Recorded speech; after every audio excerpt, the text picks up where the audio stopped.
महाराष्ट्राची कुलस्वामिनी आई तुळजाभवानी मातेच्या तीर्थक्षेत्र असलेल्या तुळजाभवानी मंदिर विकास आराखड्याला एकूण 1865 कोटी रुपयांच्या प्रकल्पाला नियोजन विभागाकडून प्रशासकीय मान्यतेचा शासन निर्णय जारी करण्यात आलाय। चालू आर्थिक वर्षापासूनच त्याची अंमलबजावणी देखील सुरू होणार आहे। जगदंबा जगदंबा जगदंबा जगदंबा जगदंबा जगदंबा जगदंबा जगदंबा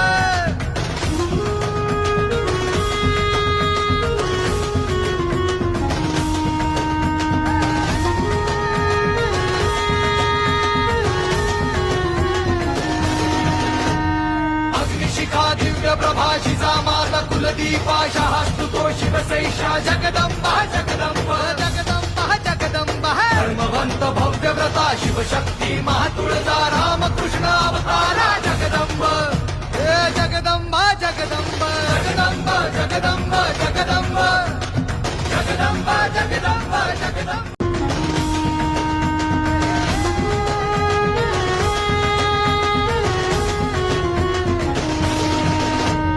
तेजपुंज मुकुटमणि सह्यागिरि कंठमणि सिद्धहस्त मेरुमणि जगदंबा जगदंबा जगदंबा जगदंबा हिंदू नृप विश्वंभर तांडवकर शिवशंकर पराक्रमी पुरंदर जगदंबा जगदंबा जगदंबा जगदंबा जगदंबा जगदंबा जगदंबा जगदंबा जगदंबा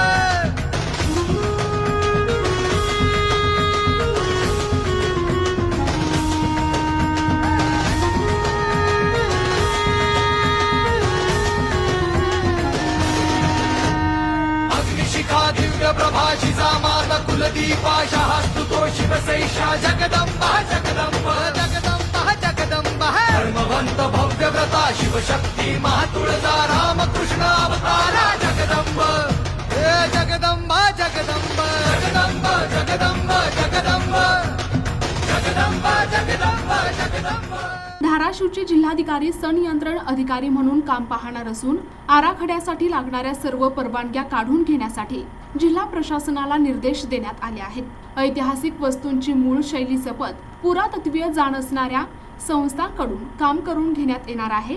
आई तुळजाभवानी देवीच्या मंदिरात भव्य दर्शन मंडप, तुळजाभवानी माता शिवरायांना भवानी तलवार देतानाचा भव्य पुतळा उभारण्यात येणार आहे। पुढील 3 वर्षात म्हणजेच 2028 पर्यंत हे काम पूर्ण करण्याचे उद्दिष्ट ठेवण्यात आल्याची माहिती तुळजाभवानी मंदिर संस्थानचे विश्वस्त आमदार राणा जगजितसिंह पाटील यांनी दिली आहे। आपल्या सर्वांना कल्पना आहे की आई तुळजाभवानीचं मंदिर आणि परिसराच्या आराखड्यावरती काम चालू होतं। महाराष्ट्राची कुलस्वामिनी आई तुळजाभवानीचं मंदिर आणि परिसर या विकास आराखड्याला आपल्या महायुती सरकारने मान्यता दिली होती। आपले आदरणीय मुख्यमंत्री देवेंद्रजी फडणवीस साहेब इथं स्वतः तुळजापूरला आले होते। अगदी बारकाईने प्रत्येक विषय त्यांनी बघितला होता, आराखड्याचं सादरीकरण त्यांनी बघितलं होतं आणि महत्वाच्या सूचना केल्या होत्या। त्या अनुषंगाने आराखडा सादर करण्यात आला होता, मंत्रिमंडळाची मान्यता झाली होती आणि आज एक अतिशय महत्वाचा टप्पा म्हणजे याला प्रशासकीय मान्यता देऊन शासन निर्णय निर्गमित झाला आहे। त्याबद्दल महायुती सरकारचे मनापासून आभार व्यक्त करतो। खास करून आपले मुख्यमंत्री देवेंद्रजी फडणवीस साहेबांचे मनापासून आभार, दोन्ही उपमुख्यमंत्री एकनाथरावजी शिंदे साहेब आणि अजितदादा पवार साहेब यांचे देखील मी मनापासून आभार व्यक्त करतो। हा आराखडा जो आहे तो आता तातडीने कार्यान्वित करण्यासाठी आम्ही प्रयत्न करतोय। युद्ध पातळीवरती हे काम सुरू राहील आणि 3 वर्षांमध्ये आराखडा जो आहे तो पूर्ण करण्याचा आमचा संकल्प आहे।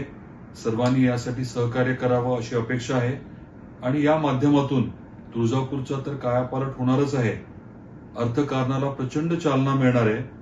परंतु सगळ्यात महत्वाचं म्हणजे आईच्या दर्शनासाठी येणारे जे करोडो भाविक आहेत त्यांना आल्यानंतर एक वेगळ्या पद्धतीचं दर्शन मिळेल, समाधान मिळेल आणि प्रचंड ऊर्जा घेऊन ते आपल्या घरी जाऊ शकतील।